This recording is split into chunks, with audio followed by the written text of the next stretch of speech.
Hidup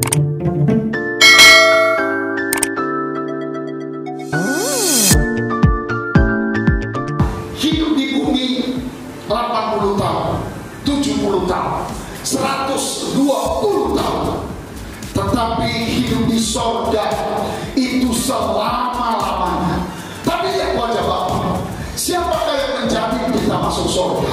Hanya Roh Kudus. Bisa bilang amin? Karena orang yang terima Yesus, dia selamat, keselamatannya bisa hilang.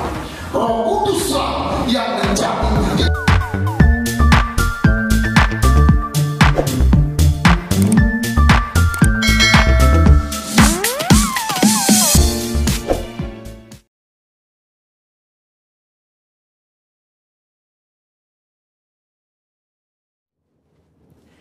Shalom saudara, saya percaya hari ini kita semua dalam keadaan yang luar biasa baik. Voice of Pentecost kali ini akan membahas tentang warisan rohani. Kita saat-saat ini sedang ada dalam masa yang menggairahkan dengan dibangkitkannya generasi Yeremia, di mana anak-anak muda sedang dipakai Tuhan secara luar biasa. Namun, untuk mereka bisa bergerak sesuai dengan tujuan Tuhan, maka bagian kita sebagai orang tua adalah mempersiapkan warisan bagi mereka. Amsal 13 ayat 22a menyatakan, orang baik meninggalkan warisan bagi anak cucunya. Ayat ini mengajarkan bahwa harus ada warisan yang diberikan bagi anak cucu. Yang dimaksud tentu bukan warisan harta kekayaan, tetapi warisan nilai-nilai kehidupan yang membentuk dan mengajar anak-anak untuk hidup benar di hadapan Tuhan. Kenapa kita sebagai orang tua harus meninggalkan warisan rohani? Warisan menjadi penting karena kita sedang memberikan dasar berpijak yang kuat untuk mereka meneruskan apa yang sudah dibangun sebelumnya, sehingga mereka tidak perlu memulai dari nol. Justru dengan warisan yang kita berikan kepada mereka akan membuat generasi Yeremia akan bergerak lebih cepat, membangun lebih banyak dengan dampak yang jauh lebih besar. Warisan rohani yang seharusnya didapat oleh seorang anak adalah yang pertama, keteladanan. Dalam hal ini, keteladanan dalam beribadah dan melayani Tuhan. Mari kita lihat kehidupan Samuel. Sejak kecil Samuel sudah berada dalam lingkungan bait Allah dan terbiasa mengenakan jubah dan baju efod dari kain lenan yang dibuatkan ibunya. 1 Samuel 2 ayat 19 mencatat, setiap tahun secara rutin ibunya memberikan jubah imam kepada anaknya. Ini adalah gambaran kesetiaan dan kesungguhan dari seorang ibu yang menginginkan anaknya tumbuh menjadi seorang pelayan Tuhan. Hasilnya adalah Tuhan justru memilih Samuel menjadi imam dibandingkan dengan kedua anak imam Eli sendiri yang hidup dalam dosa. 1 Samuel 2 ayat 26 mencatat bahwa Samuel yang muda itu semakin besar dan semakin disukai, baik di hadapan Tuhan maupun di hadapan manusia. Samuel mendapat pijakan untuk langkah awalnya sebagai seorang imam melalui kesetiaan ibunya. Sedangkan Hofni dan Pinehas kehilangan pijakan itu dikarenakan sikap ayahnya yang hanya mempedulikan jabatan dan fasilitas sebagai imam serta menghormati anak-anaknya lebih daripada menghormati Tuhan. Orang tua yang tekun berdoa, tekun membaca Alkitab, dan setia melayani Tuhan menjadi contoh yang akan ditiru oleh anak-anaknya. Menjadi teladan adalah inti dari menolong anak-anak untuk berkembang secara rohani. Anak-anak mengamati kita ketika kita sama sekali tidak menyadarinya, merekam dalam pikiran dan hati mereka setiap rinci dari sikap dan tindakan kita. Seringkali, teladan dalam hal beribadah jauh lebih efektif dibandingkan dengan perintah untuk beribadah. Orang tua harus hidup dalam kebenaran dan iman untuk bisa mewariskan hal-hal rohani kepada anak-anaknya. Orang tua jangan hanya menyuruh anak berdoa dan membaca Alkitab setiap hari, tapi jadilah teladan dalam berdoa dan membaca Alkitab setiap hari. Pentingnya kita sebagai orang tua untuk kita memperkenalkan Yesus Kristus sebagai Tuhan dan Juru Selamat sedini mungkin kepada anak-anak kita. Sehingga sebagaimana kita menerima keselamatan, demikian juga anak-anak kita diharapkan akan menerima Yesus Kristus sebagai Tuhan dan Juru Selamat mereka. Yang kedua, ketaatan. Ketaatan kepada Tuhan dan tidak berkompromi dengan dosa dan kecemaran, atau yang disebut hidup yang berintegritas. Sebelum anak-anak belajar menanggapi suara Allah, mereka pertama-tama harus belajar menanggapi suara orang tua mereka. Tuhan mengajar umat Israel melalui Yeremia dengan sebuah contoh dari kehidupan kaum orang Rekhab, Dan kaum orang Rekhab menolak anggur pemberian Yeremia karena setia kepada perintah Yonadab bin Rekhab, bapa leluhur mereka, yang memerintahkan untuk tidak minum anggur sampai selama-lamanya. Dan Tuhan memberikan janjinya bahwa keturunan Yonadab bin Rekhab tidak akan terputus melayani Tuhan sepanjang masa. Teladan kekudusan ini haruslah bisa dicontoh oleh seorang anak dari orang tuanya. Di tengah dunia yang semakin rusak dan menuju kepada kehancurannya, umat Tuhan harus bisa memisahkan dirinya dari kedagingan dan perbuatan cemar. Perenungan firman yang teratur, pembacaan buku-buku rohani yang berkualitas, kehidupan doa, pujian, dan penyembahan yang berkesinambungan adalah syarat untuk mendapatkan kehidupan rohani yang semakin kuat dan semakin dewasa. 3. Kasih, yaitu kasih mula-mula, kasih yang mendalam kepada Kristus. Kasih adalah dasar dari kehidupan orang percaya. Tuhan Yesus memberikan perintah agung, yaitu mengasihi Allah dan sesama sebagai hukum yang terutama. Orang tua yang mengasihi Tuhan harus dapat mempraktekkan kasih itu di tengah-tengah keluarganya. Seorang ayah yang mengasihi istrinya dan seorang ibu yang menghormati suaminya menjadikan seorang anak hidup dalam kasih dan memudahkannya mengenal kasih Bapa di dalam Yesus Kristus. Kasih akan membentuk pribadi yang bertumbuh baik dan membawa mereka mengenal Allah yang adalah kasih itu sendiri. Ketika anak dipenuhi oleh kasih, maka anak akan memiliki rasa aman yang sangat dibutuhkan untuk mereka bisa mengembangkan potensinya secara penuh. Hasilnya akan memunculkan generasi unggul yang akan mentransformasi bangsa Indonesia melalui karakter, pengetahuan, dan kemampuan yang mereka miliki. Untuk anak-anak muda, ayo kita perhatikan dengan sungguh-sungguh apa yang sedang ditanamkan oleh otoritas di atas kita di dalam kehidupan kita. Ada orang tua yang memberikan arahan kepada kita. Ada gembala yang mengajarkan kehidupan doa, pujian, dan penyembahan. Ada mentor, guru rohani. Mereka semua adalah orang-orang yang Tuhan kirim dalam kehidupan kita untuk menuntun kita masuk dalam rencana Allah yang luar biasa. Biarlah generasi Yeremia yang dipenuhi Roh Kudus, cinta mati-matian kepada Tuhan Yesus, tidak kompromi terhadap dosa, dan akan bergerak untuk memenangkan jiwa, akan muncul dengan warisan rohani dari pendahulunya. Untuk penjelasan lengkapnya dari tim teologi kami, silakan klik link yang ada di atas atau scan QR Code yang tersedia. Salam integritas, Tuhan Yesus memberkati.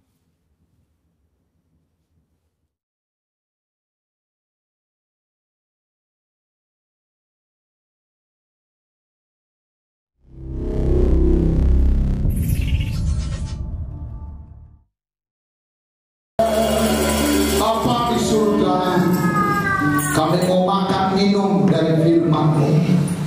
Firman-Mu itu Tuhan sendiri, Tuhan. Kami percaya ketika firman-Mu diberitakan, mujizat-Mu selalu menyertai kami.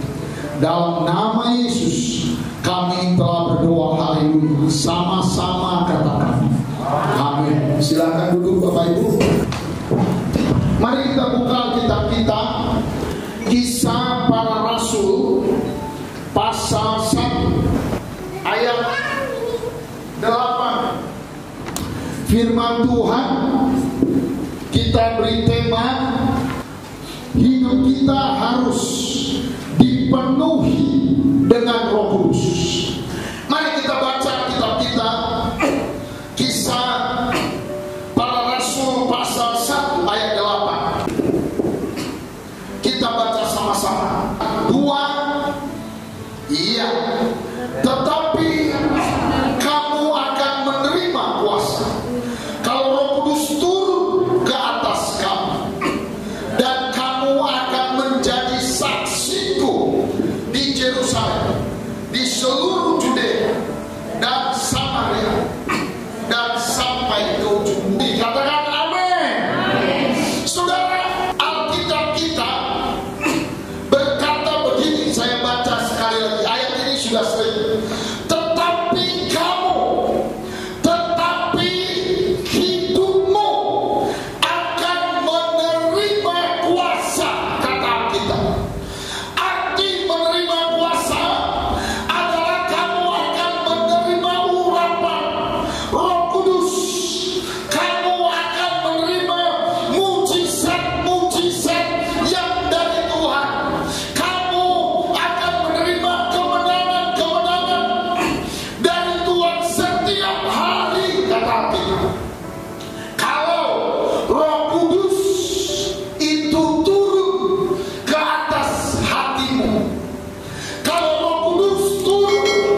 hatimu, kalau Roh Kudus memasuki pribadimu secara pribadi, saudara. Kalau Roh Kudus hingga dan menguasai hidupmu, katanya kamu akan bersuka cita setiap hari. Kamu akan menerima berkat-berkat kemenangan setiap hari. Yang ngerti katakan amin. Dan bagian B, dan kamu akan menjadi saksiku.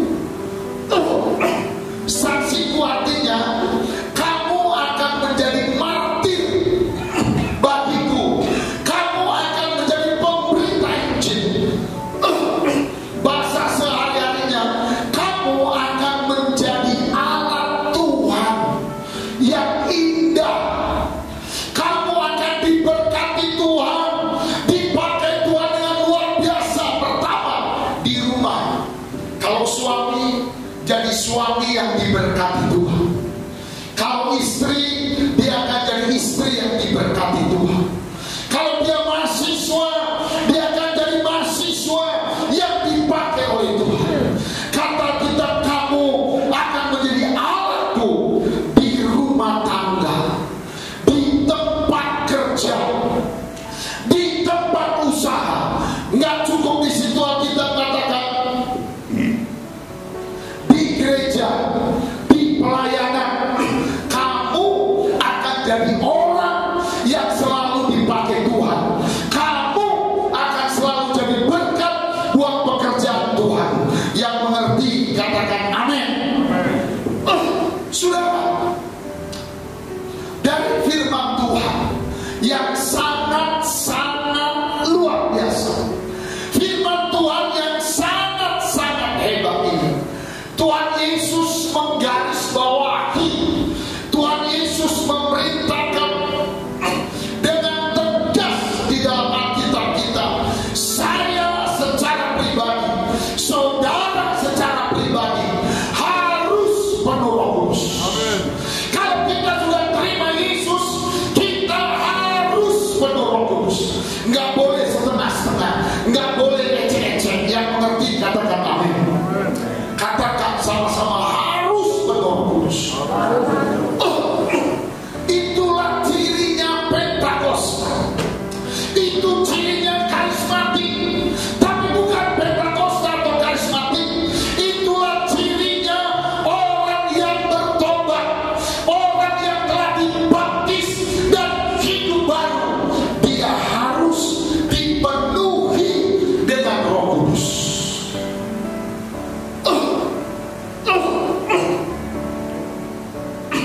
Bapak Ibu yang sudah dipenuhi Roh Kudus, dengar baik. Teruslah berbahasa roh, teruslah menyembah, teruslah bergaul erat dengan Roh Kudus sampai Roh Kudus berkarya. Jangan biarkan sebatas berbahasa roh, karena Roh Kudus bukan wisata datang ke dalam hidup kita, bukan sekedar kita berbahasa roh.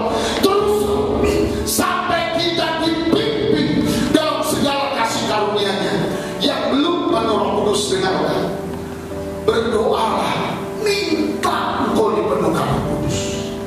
Berpuasa, kata Paulus, aku berlari-lari mengejarnya. Hauslah akan Roh Kudus. Ambillah waktumu berpuasa, ambillah waktumu doa semalaman. Kita harus penuh Roh Kudus. Yang ngerti katakan amin.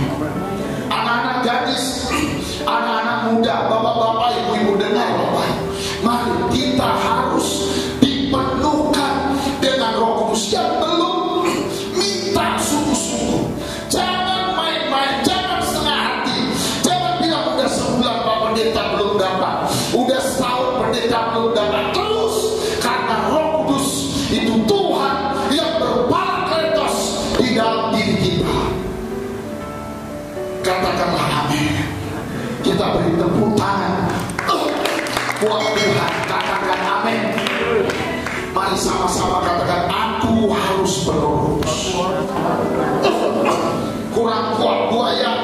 Aku harus Bilang Pentakosta. Kurang kuat buat Jaya. Pentakosta. Orang Pentakosta, orang hidup baru harus penuh Roh Kudus. Saudara, hari ini kita belajar di 2:10 malam. Kemarin sudah belajar. Yang sudah belajar. Dua kita belajar hari ini, tapi Bapak sampaikan apa berkatnya Roh Kudus. Banyak. Kalau dihitung poin ada 15. Tapi yang penting-penting kita belajar. Saya undang saudara datang doa. Yang pertama saudara, Roh Kuduslah orang yang dihinggapi Roh Kudus, yang dipenuhi Roh Kudus. Lihat wajah Bapak. Yang diurapi bukan gerejanya, bukan, tapi pribadi orangnya. Bisa bilang amin. Tidak lembaganya. Ada orang salah, Tuhan berkatilah keluarga dia, tapi Tuhan memberkatilah lewat pribadi suami, lewat pribadi istri, lewat pribadi anak yang ngerti katakan amin. Gereja pun gitu, kita bilang Tuhan urapilah Bethlehem, enggak begitu. Yang diurapi bukan Bethlehemnya, yang diurapi manusia-manusia, jiwa-jiwa, pelayan-pelayan secara pribadi, orang-orang secara pribadi yang ada di Bethlehem. Katakan amin. Yang diurapi saya, katakan saya. Saudara, yang pertama, kalau kita diurapi, Mazmur 20 ayat 7, saudara, kita akan jadi orang yang berkemenangan. Jadi hanya orang yang betul-betul dipenuhkan Roh Kudus, dia jadi orang yang berkemenangan. Kita baca sama Mazmur 20 ayat 7. Sama-sama dua. Iya. Sekarang aku semua doa membaca kuat ya. Ayolah, bilang amin. Ayat 72 ya. Sekarang aku tahu bahwa Tuhan memberi kemenangan kepada orang yang diurapinya. Katakan amin. Kepada orang yang dipenuhi dengan Roh Kudus. Bahasa sehari-harinya, sekarang aku tahu, kata Daud, sekarang aku sadar, sekarang aku percaya. Kalau bahasa dipajak, sekarang aku baru ngerti. Kata Daud, hanya orang yang dipenuhi Roh Kudus yang hidupnya berkemenangan. Bisa bilang amin, saudara? Kemenangan sekali lagi bukan harta. Kalau cerita harta, orang yang tak ke gereja lebih banyak hartanya. Betul atau betul, saudara? Cerita rumah, orang yang tak ke gereja lebih banyak rumahnya dari kita, tapi dia hidup dengan ketakutan. Amin, saudara. Tapi orang yang dipenuhi Roh Kudus, dia menang terhadap dosa, terhadap segala sesuatu. Yang kedua, Yohanes 3 ayat 5. Saudara, Roh Kudus itu jaminan yang mantap untuk kita pasti masuk surga. Siapa yang betul-betul mau mantap masuk surga? Amin. Di dunia ini hidup sebentar. Kalaupun saudara menjadi orang kaya itu sebentar. Kalau jadi orang miskin pun itu sebentar. Hidup di bumi 80 tahun, 70 tahun, 120 tahun. Tetapi hidup di sorga itu selama-lamanya. Tapi lihat wajah Bapak. Siapakah yang menjamin kita masuk sorga? Hanya Roh Kudus. Bisa bilang amin. Karena orang yang terima Yesus, dia selamat, keselamatannya bisa hilang. Roh Kuduslah yang menjaminnya. Kita baca ayat 3 sama ayat 5 maksud saya. Sama-sama dua. Ya kuat. Jawab Yesus, aku berkata kepadamu, sesungguhnya jika seorang tidak dilahirkan dari air dan dari Roh Kudus, ia tidak dapat masuk ke dalam kerajaan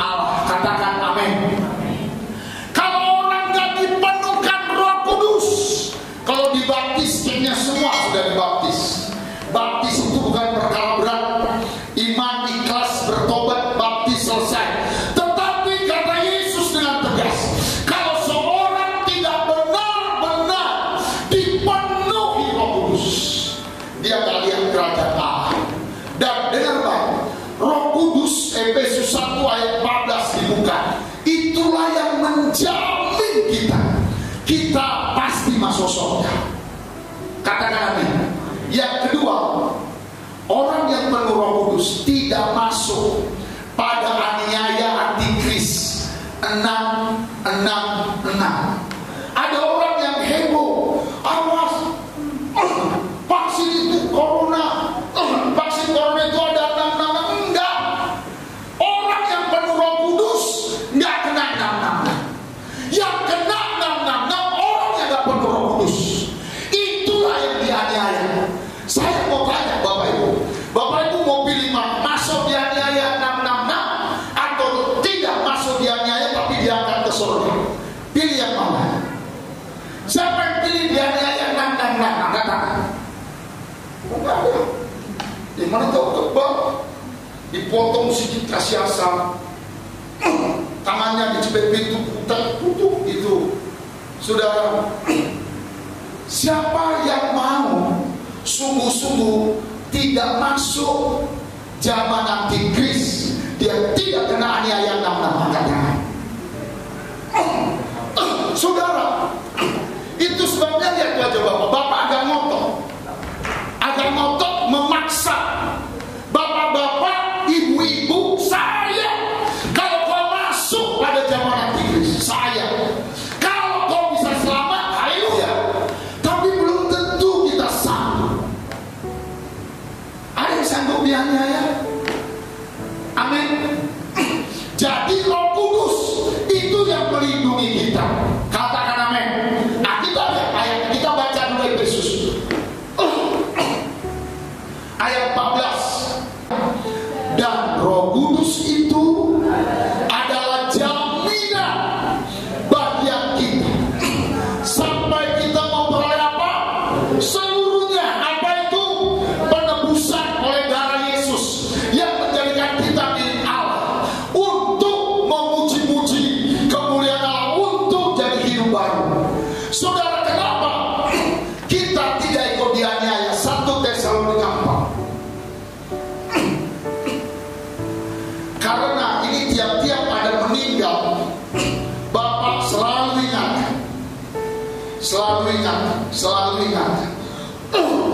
Kata kita, saudara, di akhir zaman yang jahat makin jahat. Betul atau betul? Yang bebal makin bebal, yang degil makin degil. Tetapi yang kudus makin kudus. Banyak anak Tuhan semakin baik iring Tuhan. Dia mau puasa, dia mau menyembah Tuhan. Katanya ayat 15. Yuk kita baca sama dengan suara yang jelas. Ayat 15 2 sampai ayat 17. Ya, ini kami katakan kepadamu dengan firman Tuhan. Kita yang hidup, yang masih tinggal sampai kedatangan Tuhan. Jadi kita yang apa? Hidup, yang di bumi. Bisa bilang amin? Terus koma kita baca. Sekali-kali tidak akan mendahului mereka yang telah meninggal. Kenapa ayat 16? Semua baca 2 ayat. Sebab pada waktu tanda diberi, yaitu pada waktu penghulu malaikat berseru dan sangkakala Allah berbunyi, maka Tuhan Yesus sendiri akan turun dari sorga, dan mereka yang mati dalam Kristus akan apa? Katanya nanti kalau semua tanda zaman sudah digenapi, amin saudara, iblis semakin jahat dan iblis berencana yang namanya di kitab Wahyu naga tua, bukan si naga tapi naga tua. Itu akan menyerang orang-orang yang setia. Saat bersamaan close, seluruh tanda-tanda kedatangan Tuhan ada.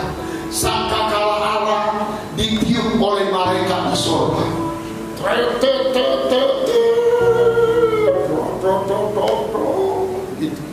Wow, waktu ditiup, Yesus dengar, oh ya, aku harus turun ke bumi. Amin saudara. Yesus turun. Waktu turun Yesus,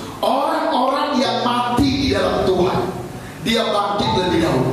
Tapi yang mati karena narkoba gak bangkit. Yang mati tidak di dalam Tuhan gak bangkit. Dan dengar, orang-orang yang mati yang sudah penuh Roh Kudus itu akan bangkit. Tapi yang mati tidak penuh Roh Kudus tidak bangkit. Itulah kata kita. Yang ngerti bilang amin. Halo, bisa bilang amin. Ini kuburan-kuburan terbuka. Orang-orang yang mati di laut terbuka. Tetapi orang-orang yang penuh Roh Kudus. Kenapa? Roh Kuduslah yang menjamin. Lalu apa yang terjadi? Ayat 17. 2. Ya, sesudah itu kita yang masih hidup, yang masih tinggal di rumah masing-masing, akan diangkat bersama-sama mereka dalam awan menyongsong Tuhan di angkasa. Bisa bilang amin. Kita diangkat. Kita gak sempat, nanti kita belajar di Wahyu. Waktu kita diangkat, iblis kejelek. Karena waktu itu ada pelayan mau diincarnya sudah gak ada. Karena dia kejelek, maka diseranglah orang-orang Kristen yang masih tinggal. Yang diangkat itu siapa? Kata kitab Wahyu, nanti kita akan baca ayatnya lagi. Hanyalah orang-orang yang penuh dengan Roh Kudus. Bisa bilang amin, saudara? Karena nanti waktu Tuhan datang, yang mati diubahkan, kita yang hidup akan Tuhan beri sayap burung nasa. Kita diubahkan dari tubuh jasmania, kata 1 Korintus 15, menjadi tubuh rohani, tubuh yang bisa menembus tembok. Jadi begitu kita naik di angkasa, iblis menyerang, kita udah gak ditemukan lagi. Barulah mulai masa antikris 6 berlaku. Jadi semua yang tidak penuh Roh Kudus, dia akan masuk di masa itu. Kalau dia gak mau ikut 6, dia gak bisa belanja, dia tidak bisa ke rumah sakit, dia gak bisa gunakan jalan tol, dia gak bisa kemana-mana. Karena itu dengarlah baik, sebelum masa itu terjadi, Bapak Ibu dengarlah baik, percayalah kepada firman Tuhan, berdoalah, menangislah, berserulah, berpuasalah agar kau penuh dengan Roh Kudus. Katakan amin. Saudara, gak sanggup kita menceritakan, tapi nanti kita harus ceritakan betapa sakitnya dianiaya di zaman antikris. Tapi hebatnya orang-orang yang hari ini betul-betul minta dipenuhkan Roh Kudus, dia diangkat. Jakarta kita, kata Matius, nanti akan ada 2 orang di tempat tidur. Kalau satu gak penuh Roh Kudus, satu diangkat, satu tinggal. Betul atau betul? Ada orang di sawah, satu diangkat, satu tinggal. Ada orang yang bilang ece-ece, ece-ecenya itu apa pendeta itu tidak. Nanti kita menyesal. Makanya Matius 7 kata, nanti aku akan berterus terang. Barulah kita bingung. Ada choir yang tinggal, ada singer yang tinggal, ada ibu-ibu yang tinggal, ada bapak-bapak yang tinggal. Dan kalau tinggal kita aman-aman lumayan. Terus dibilang, kau mau tetap Kristen atau menyembah iblis? Menyembah Kristen, menyembah Yesus, disiksa lagi. Nggak boleh bilang. Kita diburu di mana-mana, disiksa di mana. Mintalah kau dipenuhkan Roh Kudus. Kalau perlu puasa, ambil puasa 3 hari. Nggak apa-apa lah kau lapar 3 hari, tapi kau dapat Roh Kudus. Bisa bilang amin. Nggak apa-apa lah engkau cuti, kau dapat Roh Kudus. Daripada kau masuk ke zaman antikris, kau disiksa, tidak mengalami pertolongan apa-apa. Daripada saudara dikasih Tuhan. Alkitab katakan, firman Tuhan menjelaskan. Jadi gak ada orang yang penuh Roh Kudus masuk antikris. Vaksin gak usah takut, vaksin lah. Bisa bilang aja, yang gak mau vaksin ya divaksin lah, supaya kau bebas. Nah, nanti antikris tidak, Roh Kudus gak bisa dihalangi dengan vaksin. Biarlah kita hidup baru sungguh-sungguh dalam Tuhan. Yang mengerti, berilah tepuk tangan yang sebaik-baiknya kepada Tuhan. Katakan amin. Bilang sebelah, aku harus berdoa. Setiap hari, setiap hari, setiap hari. Sekali lagi apa? Setiap hari. Yang ketiga, Roh Kudus itu berfungsi untuk menceritakan siapa Yesus pada kita. Siapa Yesus? Yohanes 16 dan 14. Saya mohonlah semua pemain musik, semua singer, semua penari, ayolah minta dipenuhkan Roh Kudus. Bisa bilang amin? Kalau mau nginap di gereja, nginaplah. Nginap, berdoa kau Tuhan, penuhkan sampai kau dipenuhkan. Kita akan berbeda. Itulah yang disebut hidup baru. Bisa bilang amin? Saudara, yang ketiga, Roh Kudus itu tugasnya adalah menceritakan Yesus secara jelas pada kita, sehingga kita benar-benar cinta pada Yesus, cinta pada pekerjaan Tuhan. Kita baca kitab bagus, kita tahu kisah Yesus dari mulai kehamilan Bunda Suci Maria sampai kematian dan pengangkatan Yesus ke surga. Tetapi itu sebuah kisah. Kalau nggak ada Roh Kudus, kita nggak rasa klik dengan Tuhan Yesus. Kita nggak rasa dengan Tuhan Yesus. Kristen kita Kristen biasa saja. Kristen kita tapi mabuk juga. Kristen kita tapi merokok juga. Kristen kita tapi cabut juga. Saudara, kenapa? Karena kita nggak kenal siapa Yesus. Kita cuma tahu dia agama. Saudara, Roh Kudus yang menjelaskan Yesus itu siapa, bagaimana, sehingga kita betul-betul cinta pada Yesus. Kalau cintamu pada Yesus sudah kendor, mintalah kau dipenuhkan Roh Kudus lagi.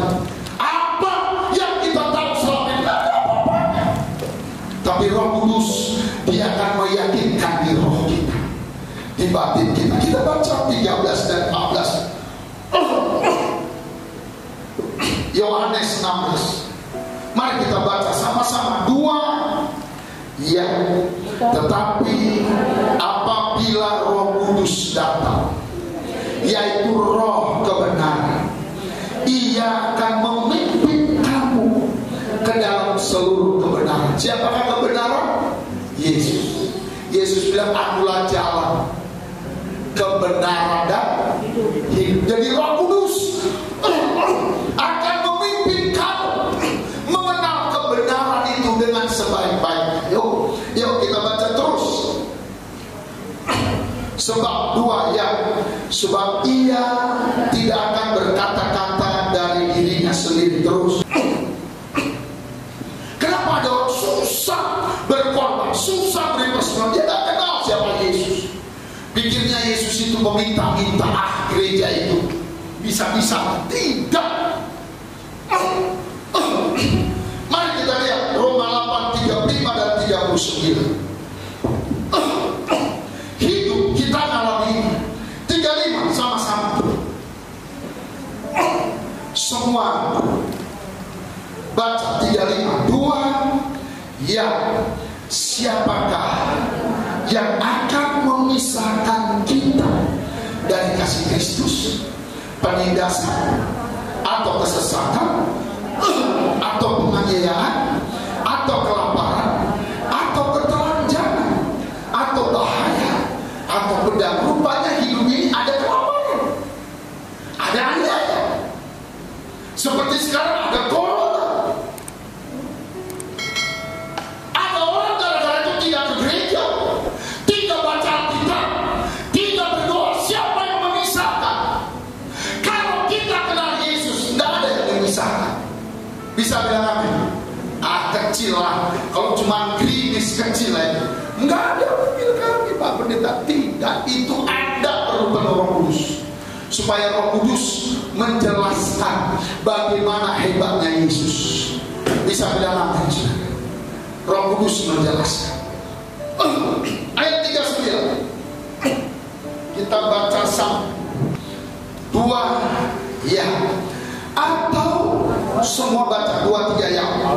Atau kuasa-kuasa baik yang di atas maupun yang di bawah, ataupun sesuatu makhluk lain, tidak akan dapat memisahkan kita dari kasih Allah yang dalam Kristus Yesus Tuhan kita. Bisa bilang amin, saudara? Nggak mau memisahkan. Bahkan Paulus bilang semuanya itu, termasuk emas, termasuk pangkat, itu dianggap sampah dibanding dengan Kristus. Kenapa bisa? Karena Roh Kudus menjelaskannya. Bisa bilang amin. Tapi Bapak Ibu, kalau nggak penuh Roh Kudus, kita datar-datar. Kenapa nggak ke gereja? Nggak ada baju yang nggak cuci. Coba masalah baju. Betapa hina dan rendahnya Yesus kita. Kenapa nggak gereja? Gerimis. Kita tepuk tangan dulu buat Tuhan Yesus. Katakan amin. Kalau kita kenal Yesus itu hebatnya seperti apa sih? Apapun kita beri, bisa bilang amin. 24 tua-tua di sorga. Waktu dilihatnya Yesus di sorga itu, saudara kasih, mereka tersungkur kurang untuk menyembah Tuhan. Alkitab katakan mahkotanya dibuka, dilempar di kaki Yesus. Itu pun kurang. Mereka datang mencium kaki Yesus. Itu pun kurang. Karena Yesus begitu mulia dan luar biasa. Amin. Saudara, kita berdoa, biarlah hari ini, besok, dan lusa kita kenal siapa Yesus. Amin. Percayalah, Dia bisa sembuhkan semua sakit. Dia Tuhan yang luar biasa, yang mengerti. Kita beri tepuk tangan yang hebat. Katakan amin. Yang keempat, waktu kita udah habis. Amin. Tapi kenal Yesus. Katakan haleluya. Mari saya ajak kita yang keempat, gak sempat. Bagaimana kalau ada Yesus di hati kita? Amin. Kita kenal. Pertama, Filipi 3:10 ayat 6 dan 7 maksudnya, bukan 10. Ayat 7 langsung. Ini sama. Ayat 7. Kita baca ayat 7:2. Ya, tetapi apa yang dahulu merupakan keuntungan bagi, sekarang anggap rugi karena Kristus. Bisa bilang amin. Orang anak gadis, pinjam anak gadis kan? Anak gadis yang kenal siapa Yesus, dia mengerti beribadah kepada Tuhan. Anak gadis ini jatuh cinta pada pandangan kedua. Karena pandangan pertama gak ada yang jatuh. Amin. Pandangan kedua dia jatuh cinta dengan seorang pemuda yang kumisnya tipis, alisnya agak tebal, bahkan semua yang berdiri, dapurnya agak-agak lumayan. Amin. Terus cowoknya itu di WA-nya dia, Dek, hari Minggu besok tanggal merah, yuk ke Parapat, abang siapkan ongkos untuk. Waktu dia belum kenal Yesus, cuma Kristen KTP, oh dia senang. Kapan lagi ada berkat seperti itu? Waktu dia, tapi setelah dia kenal Yesus, mati untuk dirinya. Roh Kudus sudah ceritakan bagaimana Yesus. Dia bilang, sorry bang, besok tanggal merah betul, tapi hari Minggu bang, aku mau beribadah. Ini rombongan funky, keren. Dia bilang begini, semuanya aku anggap sampah dibanding kemuliaan dengan Kristus. Kalau ada yang gak ikut, hubungan kita ujung tanduk, putus pun tak apa. Yesus lebih hebat dari kau. Saudara, kalau ada Roh Kudus, tapi orang yang gak ada Roh Kudus, sandal pun menghalangi dia ke gereja. Kenapa gak datang? Sandalnya putus. Ada sepatu. Bisa bilang amin. Terus kita lihat Wahyu pasal 1. Kalau kita kenal Yesus, katanya bagaimana hebatnya Yesus itu ayat 13 sampai 16. Ini Yesusnya dijelaskan Roh Kudus kepada Yohanes Pembaptis waktu di Pulau Patmos. Waktu dia dibuang, disingkirkan, aduh dia berat. Saudara, waktu itu Yohanes bukan Yohanes, waktu itu dia udah dengar.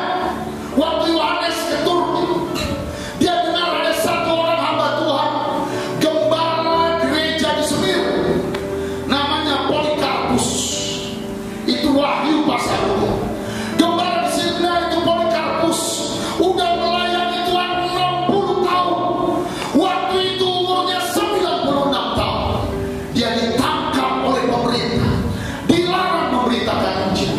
Dia bilang begini, menjawab pemerintah, 60 tahun aku iring Tuhan, Yesus tidak pernah mengecewakan aku, katanya.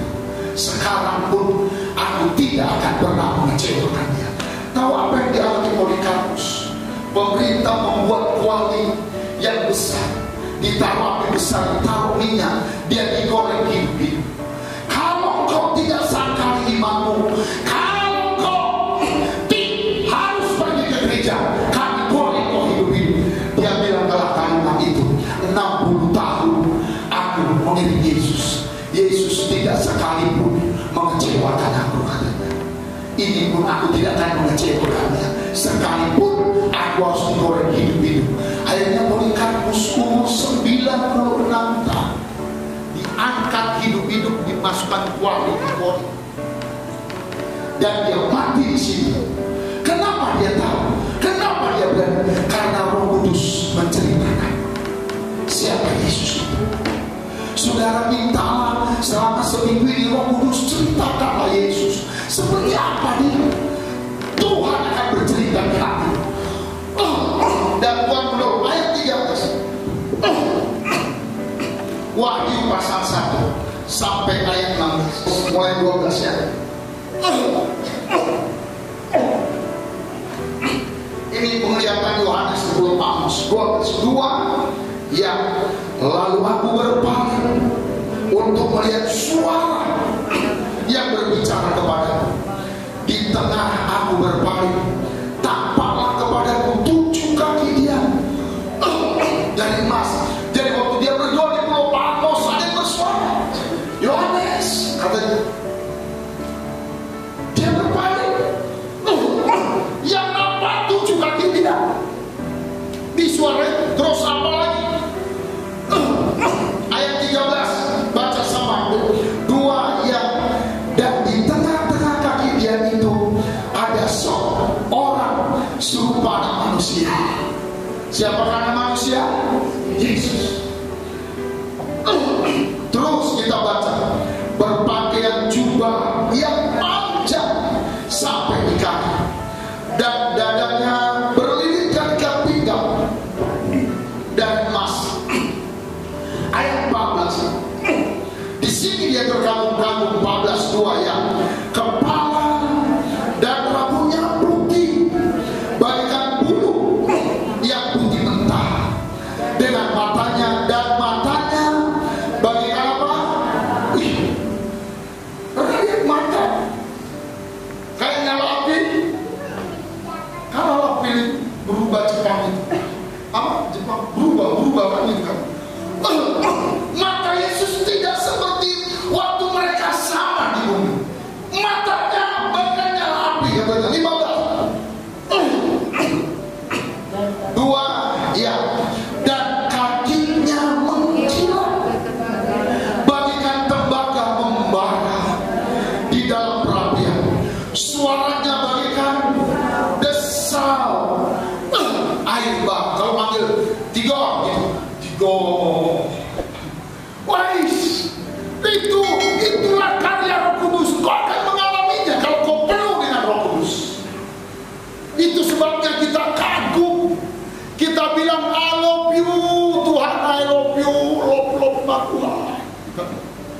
Kita sayang habis sama dia. Bisa bilang apa? Kalau sekarang enggak, kita bisa nyembah sambil main HP. Kita nggak kenal dia, yang kita tahu cuma agama Kristen. Kita nggak tahu Yesus hadir. Kita bisa ngobrol-ngobrol, main-main sana, main-main sini. Saudara dikasih nggak ada. Kita baca 16. Kita baca sama 2, iya. Dan di tangan kanannya ia memegang 7. Di tangannya ada 7 bintang terus. Dan dari mulutnya keluar sebilah pedang tajam bermata 2, dan wajahnya bersinar-sinar bagaikan matahari yang di situ. Waduh, makanya di surga itu gak perlu matahari, gak perlu bulan, kata Wahyu 21, karena Yesuslah lampunya. Yesus lampunya. Jadi seperti apa itu? Yesaya memandang, waktu Yesaya memandang, dia katakan bumi itu tumpuan kakinya, bumi tatanya, langit itu tempatnya, kakinya di mana? Itu besar sekali Yesus. Yesus duduk di bumi, kepalanya sampai langit. Waktu Yesaya melihat itu, dia bilang betapa najisnya aku, kata, betapa hebat. Saudara, hari ini saya mengajak kita, mintalah penuh Roh Kudus. Kalau kita nggak penuh Roh Kudus, kita nggak tahu itu, nggak tahu. Yang penting sekarang minta Roh Kudus supaya kita benar-benar masuk surga. Katakan amin. Supaya selama di bumi benar-benar kita jadi orang berhasil. Nggak usah takut dengan antikris, yang penting kau penuh Roh Kudus. Makanya Bapak nggak heboh dengan angka 66 dengan antikris. Karena Alkitab dengan jelas berkata orang yang dipenuhi Roh Kudus enggak mengalaminya.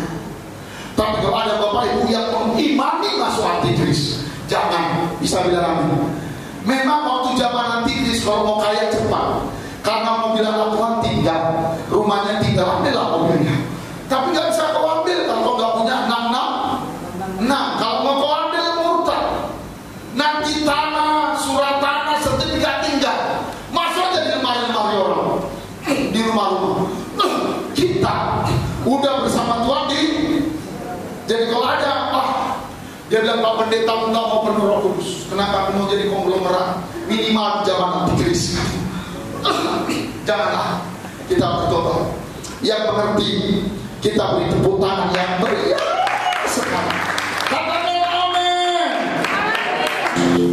Bapa, di dalam nama Yesus Kristus, pagi ini kami berdiri mengangkat tangan kami. Urapilah kami lagi dengan Roh Kudus. Penuhkan kami dengan Roh Kudus. Biar Roh Kudus itu bukan hanya sebatas berbahasa roh, bukan sebatas itu Tuhan, tapi kami mau Roh Kudus yang lebih dari itu, menguasai hati, pikiran kami, hidup kami dengan sangat luar biasa. Tuhan, terima kasih. Berkatilah bapak-bapak kami, ibu-ibu kami, anak-anak gadis kami, semua penuhkan kami. Pelayan-pelayan kami mau bertobat. Ampunilah segala kesombongan kami, ampunilah segala kesalahan kami, ampunilah dosa kami, pelanggaran-pelanggaran kami, ampunilah kami.